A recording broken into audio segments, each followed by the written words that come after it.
Welcome, everyone, to this episode live with the Managed Service Provider Association of America. I'm your host, Mike. Today, our special guest, David Kaiser from Global CTI. Dave, welcome to the show. Michael, thank you for having me. It's good to be here. Great to have you. All right, give us a scoop on Global CTI. When did you start the business? Yeah, so the business was incorporated in 2001. Like I told you a little earlier, I was an IT director for an oil company in Bakersfield, California. My wife and I started a family. I needed to make some extra money, so I started moonlighting. Eventually, grew that business, brought on an investor, incorporated in 2001, and we started out. My background is data, but we quickly became a voice provider, and we've kind of evolved over the years. We have a full range of products now and services from integrator to MSP, and we've gotten fairly large on a regional basis. So you were working after hours for 8 years on this before you decided to split from your full-time job, make the leap, and hang up your own shingle. Yeah, the interesting thing is my eventual investor was the owner of the company I worked for. Okay. And Yeah.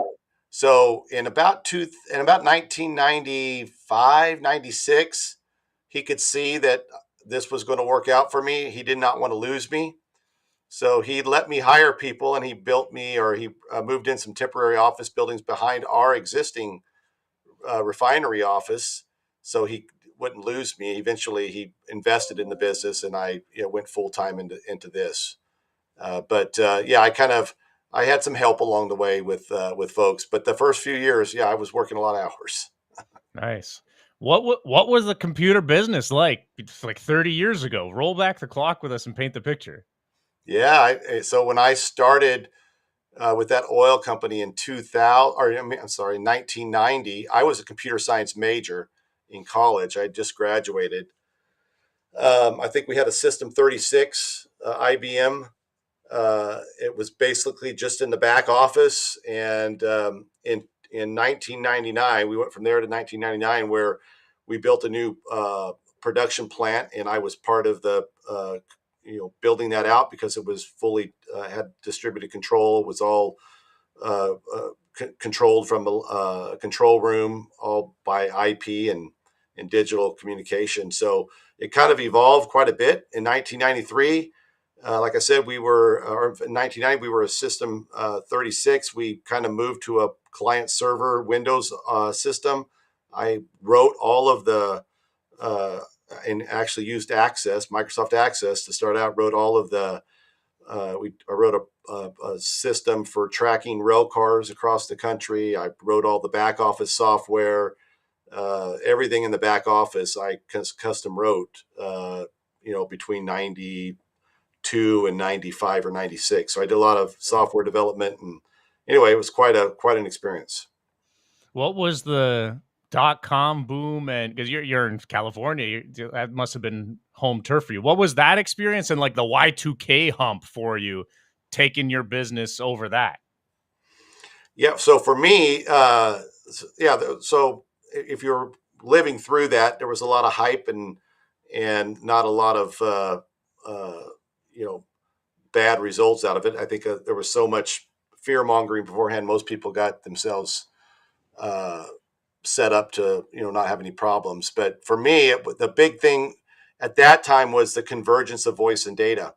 So when I brought on the investor, my partner, we went out and purchased three voice interconnects. They were NEC partners, one in Orange County, California, one in Los Angeles, and one in Bakersfield, where I was from. And that was the start of our growth. And I went from a data guy to doing phone systems. Probably 90% of our business became phone systems. I mean, today we still manage close to 100,000 endpoints of voice. Whoa. We've kind of taken everything that we do. We try to merge in a managed service offering as part of that solution. But yeah, So it that was the voice convergence of TDM to IP that was the big thing for me in 2000. and Was that like the first part of your journey? And let's say the first 10 years, 2001 onwards, was providing voice services to businesses and small businesses in Bakersfield? All throughout the state. Our biggest vertical is education. So a lot of community colleges and K-12 school districts from the very northern part of California all the way down to the Mexican border. So that's about 65% of our business. We have a lot of school districts that we manage all of their voice infrastructure. And that was, about 90% of our business up until about 7 years ago. And we kind of diversified a little bit in some other solutions. How'd you make the jump from oil and gas to education? Well, that was um, uh, most of that were the companies that we bought and the people that we inherited. They had a lot of experience dealing in that. It's a very specialized vertical, so you got to understand the procurement process. You've got to understand how those folks do business, and we just had a very it was kind of a people thing. We had the people Mm-hmm. that had relationships and knew how to manage that type of business, and we kind of grew it from there. There's been a lot of technological advancements in education. We go like recency biased. COVID made a huge tech change in schooling. Yeah. What kind of phases have you seen from the early 2000s to now? A lot of async and remote learning opportunities. What kind of phase have you seen evolve? Yeah, I think well on the on the uh, everything is going IP. So uh, like today in the in uh, I don't know if you've heard of Verkada, but Verkada is a surveillance video surveillance company that does a bunch of has a big wide security product suite. And that so I've seen companies solutions like that or industries like that, whether it's voice or security, campus safety, whatever it is, everything's moving to IP. Where the IT divisions or departments or people in these school districts are continually getting more put on their shoulders when it comes to their responsibility. Whereas 20 years ago, if you were going to put in a new paging system or bell and clock system, that was all analog and it was all run by the maintenance folks. Today, it's all IP, and the IT departments have to touch some of that. So for us, it's opened up a lot of opportunities to kind of diversify our offerings and provide our expertise with IP to provide that that support, because there's just a lack of resources for on these IT departments or in these IT departments. So the point you're trying to make is like the legacy systems would have been handled by a separate service provider. Like you would have had your camera system separate service provider, not on the IT network architecture of the schools themselves. But now, since everything's moving to being internet connected, they're becoming part of the responsibility of the IT department, and that's the new sensitivity. Yeah, the shift in role responsibilities for school districts, um, where a lot of stuff used to be run by the maintenance departments, are now run by the IT department because everything's going IP. So that's been the big shift. The evolution to IP, Internet of Things, cloud, whatever it is, has really put more responsibility on IT departments for school districts, and that's across all industries. What do you find is the typical questions that the district administrators or their IT personnel will ask you when they approach you and say, let's say they're going through this transformation? Phone systems is probably a legacy one, or like the camera systems are moving from some third party vendor to be now network connected and within the domain of our IT department. What are the questions that they ask you during the onboarding process with you that they need help with? Yeah, I'll try to answer this question. I'm not in the field, dealing with these folks directly as much as the guys that do it for me or for the business. But at the end of the day, what if you're an IT director for a school district, especially a large school district, you're looking for someone that you can depend on, who, if you say, hey, I need X done, and we tell them this is how we're going to do it, they need to be able to trust us that we're going to do it that way and get it done. Do what you say you're going to do, and Mhm. deliver on your promises. You don't need to do anything more. You just need to deliver on your promises, be reliable, be responsive, and the technology is the technology, and a lot of these guys know as much about the technology as we do. They just need help making sure that it's implemented right, and that they get the post sale or the post install support that they need to keep their users happy. Do you find that there's certain attributes of school districts where they can manage their IT fully in-house, and then some others that really benefit from having an outsourced partner? Are there trends like that you've observed? In the education space, it varies mostly by the size of the district. So large school districts usually are fully self-supporting, and where they need help is more on the project, on certain projects. And they do look for service contracts or maintenance contracts that we try to create managed service offerings around, whether it's a phone system or a video surveillance system or an emergency notification system, and the things that we can provide specializations that they don't, like training and other things. The smaller the district, the the less budget they have for full-time personnel, and they may need more help desk support and some of those more granular things that the larger districts can afford to do themselves. Yeah. What's that size metric that you look at, like number of students or like district personnel?